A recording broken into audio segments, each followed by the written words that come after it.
Hello students, आप सभी का हमारे यूट्यूब चैनल में हार्दिक स्वागत है। आज के इस वीडियो में बात करने वाले हैं उन स्टूडेंट्स की जिनके रिजल्ट तो यहाँ पर आ चुके हैं, पर रिजल्ट में मार्क्स ऐसे आए हैं कि वो संतुष्ट नहीं हैं।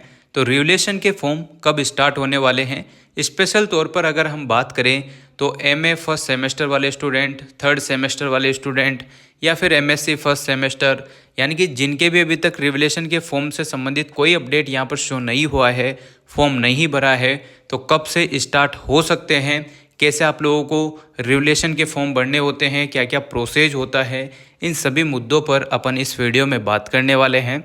तो वीडियो आप लोग पूरा देखिएगा और अगर आप लोग चैनल पर नए हैं तो चैनल को सब्सक्राइब, वीडियो को लाइक और बेल आइकन ज़रूर दबा लीजिएगा।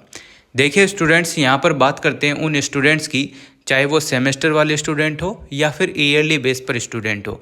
मैं आप लोगों को बताने वाला हूँ कि आप लोग रिवैल्यूएशन के फॉर्म कहाँ से कैसे भर सकते हैं, है ना। साथ में ही आप लोगों को ये भी बताया जाएगा कि जिनके पहली बार सेमेस्टर लगा है उनको क्या करना है, और जिनके पहले से ही सेमेस्टर है या जो ईयरली एग्ज़ाम पैटर्न फॉलो करते हुए आ रहे हैं और जिनके रिजल्ट तो आ चुके हैं, मेन रिजल्ट तो यहाँ पर आ चुके हैं, पर उनके मार्क्स कम है या फिर हो सकता है कि उनके बैक आ गई हो, वो फेल हो गए हो और वो चाहते हैं कि रिवैल्यूएशन का फॉर्म अप्लाई करके और मार्क्स बढ़ जाए या फिर पास वास हो जाए। तो रिवैल्यूएशन से संबंधित यहाँ पर जो भी अपडेट है वो यही है। अभी हाल फिलहाल की अगर हम बात करें तो चाहे सेमेस्टर हो चाहे ईयरली हो, अभी हाल फिलहाल कोई भी अपडेट नहीं है, ठीक है ना। यही सबसे बड़ा अपडेट था कि सबसे बड़ा अपडेट कोई भी नहीं आया हुआ है, अभी तक साइट पर कुछ भी यहाँ पर शो नहीं हुआ है ना।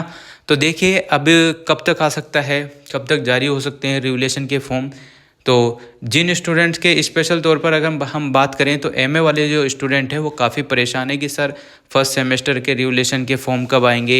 एमएससी वाले भी परेशान हैं, यानी कि जिनके रिवैल्यूएशन के फॉर्म अभी तक भरने में नहीं आए हैं वो सभी लगभग परेशान हैं। तो देखो, ज़्यादा लोड लेने की ज़रूरत नहीं है ना। अब आप लोगों को अच्छे से पता ही होगा कि आप एक स्टूडेंट तो हो नहीं, पूरी यूनिवर्सिटी में जितने भी बच्चे हैं तो उनमें से ये मान के चलो कि 50% या 40% स्टूडेंट तो ऐसे होंगे जो अपने रिजल्ट से संतुष्ट नहीं होंगे, तो वो रिवैल्यूएशन के फॉर्म अप्लाई करेंगे। तो जल्दी ही यहाँ पर कोटा यूनिवर्सिटी जो है रिवैल्यूएशन के फॉर्म आप लोगों के स्टार्ट कर देगी। और जिन स्टूडेंट ने रिवैल्यूएशन के फॉर्म पहले भर दिए थे, यानी कि जिनके रिजल्ट पहले आ गए थे और 2 महीने करीब उनको होने वाले हैं, तो उनके रिजल्ट भी यहाँ पर जारी होने की संभावना है।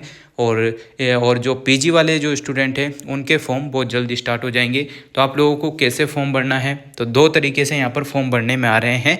फॉर्म का प्रोसेस भी मैं आप लोगों को बताऊंगा। जिन स्टूडेंट के पहले से सेमेस्टर चलता हुआ आ रहा है या फिर जो ईयरली एग्ज़ाम पैटर्न फॉलो कर रहे हैं, तो उनको यहाँ पर एग्ज़ाम एंड रिजल्ट वाले ऑप्शन पर चले आना है। जैसे आप लोग यहाँ आएंगे तो यहाँ पर देखो स्टूडेंट पैनल फॉर रिवैल्यूएशन, जो ओल्ड स्कीम पैटर्न पर एग्ज़ाम देते हुए आ रहे हैं या जिनके पहले से सेमेस्टर चल रहा है वो यहाँ पर फॉलो करेंगे, इसको क्लिक करेंगे तो यहाँ से आप लोगों के फॉर्म भरने में आ जाएगा। और जिन्हों के एनईपी वाला पोर्टल है, जिन्होंने पहली बार सेमेस्टर एग्ज़ाम दिया है, जैसे कि एमए हिस्ट्री हो गया, एमए संस्कृत हो गया, जिन्हें पहली बार सेमेस्टर एग्ज़ाम दिया है वो पैनल फॉर एनईपी वाले पोर्टल पर चले आइएगा। यहाँ पर आप लोगों को देखो रिवैल्यूएशन का ऑप्शन दिखेगा, इस पर क्लिक करना है तो यहाँ आप लोगों को पता चल जाएगा कि कौन सी तारीख को कब आपका फॉर्म स्टार्ट हो चुका है। जैसे यहाँ पर बीएड वालों के आ रहा है, बीएससी, ऐसे ही आप लोगों के पीजी वालों का भी यहाँ पर शो होने लग जाएगा, ठीक है ना। इतना समझ में आ गया आपके। अब देखो कैसे क्या करना होता है रिवैल्यूएशन के फॉर्म में, वो प्रोसेस मैं आप लोगों को बता देता हूँ। जल्दी स्टार्ट हो जाएंगे, ये मान के चलो कि 8 दिन के अंदर आप लोगों को कोई ना कोई नोटिफिकेशन, कोई ना कोई अपडेट मिल जाएगा। फॉर्म जिनके भी भरने हैं वो स्टार्ट हो जाएंगे, ठीक है ना। और पहला डाउट आपका ये क्लियर कर देता हूँ, क्या रिवैल्यूएशन में मार्क्स बढ़ते हैं? हाँ बिल्कुल, रिवैल्यूएशन में ज़्यादातर स्टूडेंट्स के मार्क्स बढ़ते ही हैं। बहुत कम स्टूडेंट होंगे जिनके मार्क्स नहीं बढ़ते हो, है ना। अगर आपके बैक आई है या फेल हो गए हैं तो संभावना रहती है कि आप लोग पास हो जाते हैं। एक पेपर रिवैल्यूएशन का अगर आप लोग लगाते हैं तो 300 रुपये फीस रहती है, 2 के 600, इस प्रकार से आपका प्रोसेस रहता है। अब देखो आपको क्या करना होता है रिवैल्यूएशन के फॉर्म में, पूरा प्रोसेस ध्यान से सुनिएगा। चाहे आप ईयरली स्टूडेंट हो या सेमेस्टर वाले स्टूडेंट हो, जिनके भी फॉर्म भरने में अभी तक नहीं आए हैं वो ध्यान से मेरी बातों को सुनिएगा। रिवैल्यूएशन का फॉर्म जब भी आप लोग अप्लाई करते हैं तो पहले जो डाउट थे वो मैंने आपके क्लियर कर दिए हैं, है ना। नंबर बढ़ेंगे या फिर, है ना, ये सारी चीज़ें तो हो गई। अब देखो सबसे पहले तो आप लोगों को ई मित्र की शॉप पर जाना है, अपना एक्स्ट्रा दिमाग नहीं लगाना है। अगर आप लोगों को अच्छे से फॉर्म भरना आता है तो ही आप सेल्फ भरें, अन्यथा ई मित्र की शॉप पर जाकर भरें। वहाँ पर आपके 50-100 रुपये लग जाते हैं, कोई बात नहीं, लग जाते हैं तो अब क्या करें, मतलब प्रॉब्लम ही ऐसी है कि आप लोगों को करना होगा, है ना। रेगुलेशन का फॉर्म भरने से आपका साल बच जाएगा, बैक आ रही है तो आप पास हो जाएंगे। तो सभी यही चाहते हैं कि अच्छा रिजल्ट मिल जाए कैसे भी करके।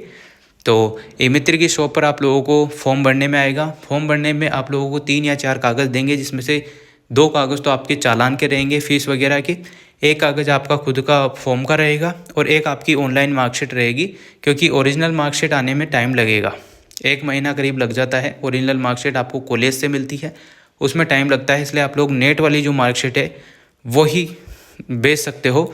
इन 4-5 कागज़ों को आपको प्रिंट नहीं, इन 4-5 कागज़ों को स्टेपलाइज करके एक लिफाफे में रखना होता है और उस लिफाफे को आप लोगों को स्पीड पोस्ट करना होगा डाकघर के थ्रू। जो भी आपके नज़दीकी डाकघर है वहाँ जाना है, स्पीड पोस्ट करना है और उस जो कागज़ जो लिफाफा रहेगा उस पर आप लोगों को क्या लिखना होगा, देखो यहाँ लिखा रहा है, परीक्षा नियंत्रक कोटा विश्वविद्यालय MBS मार्ग कबीर सर्किल के पास कोटा 324005, ये लिख देना है। और लिफाफे के जस्ट नीचे लिखना है फ्रॉम, जो भी आपका नाम है और आपका जो मोबाइल नंबर है, जो ऑन मोबाइल नंबर है वो वहाँ पर लिख देना होता है।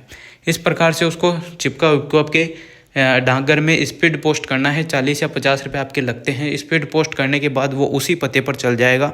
अब बहुत सारे स्टूडेंट पूछेंगे क्या हम कोटा यूनिवर्सिटी जाके भी करा सकते हैं क्या जमा? हाँ बिल्कुल, आप लोग परीक्षा नियंत्रक भवन में जाके, कार्यालय में जाके वहाँ पर जमा करा सकते हैं, है ना। तो बात वही पड़ने वाली है, किराया आपका ज़्यादा बैठ जाएगा और अगर आप वहीं रहते हैं तो आराम से वहीं जाके जमा करा सकते हो, कोई दिक्कत नहीं है। तो इस प्रकार का प्रोसेस रहता है। उसके बाद आप लोगों के 2 महीने के बाद आप लोगों को रिजल्ट देखने को मिल जाता है, बहुत सारी बार जल्दी भी देखने को मिल जाता है। फिर उसके बाद सप्लीमेंट्री के फॉर्म स्टार्ट हो जाते हैं, ये प्रोसेस रहता है, ठीक है। तो वीडियो अगर अच्छी लगी हो और ये सारा प्रोसेस जो मैंने आपको बताया स्टेप बाय स्टेप बढ़िया लगा हो तो ज़्यादा से ज़्यादा शेयर करो, और भी स्टूडेंट को इससे फ़ायदा होना चाहिए। वीडियो अच्छी लगी हो तो like, comment, share and subscribe. Thanks for watching.